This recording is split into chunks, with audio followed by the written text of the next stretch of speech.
شروع اللہ کا نام لے کر جو بڑا مہربان نہایت رحم والا ہے۔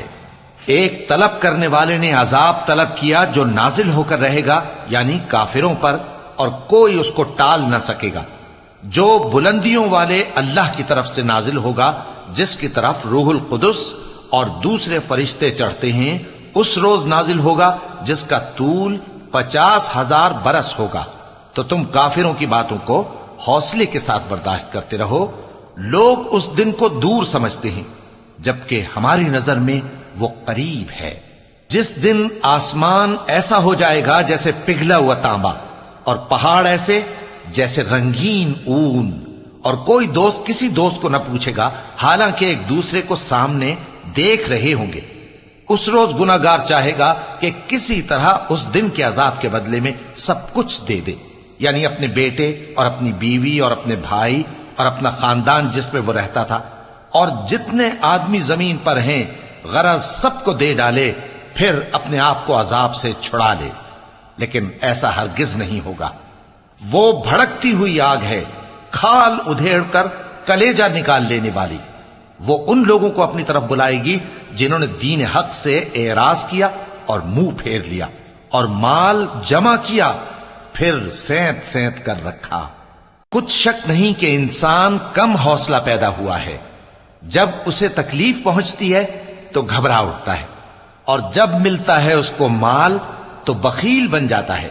مگر نماز ادا کرنے والے جو نماز کا التزام رکھتے اور ہمیشہ پڑھتے ہیں، اور جن کے مال میں حصہ مقرر ہے، یعنی مانگنے والے کا اور نہ مانگنے والے کا، اور جو روز جزا کو سچ سمجھتے ہیں، اور جو اپنے پروردگار کے عذاب سے خوف رکھتے ہیں، بے شک ان کے پروردگار کا عذاب ہے ہی ایسا کہ اس سے بے خوف نہ ہوا جائے۔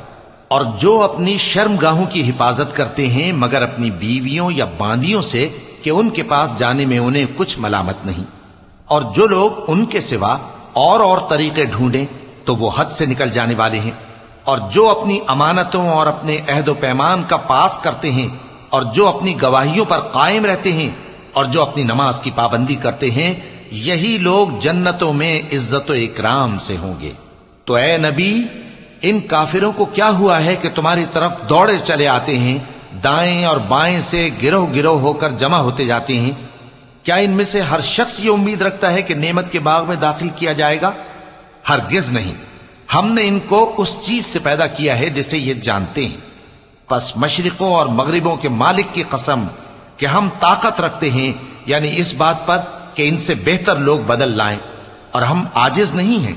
تو اے پیغمبر، ان کو باطل میں پڑے رہنے اور کھیل لینے دو، یہاں تک کہ جس دن کا ان سے وعدہ کیا جاتا ہے وہ ان کے سامنے آ موجود ہو۔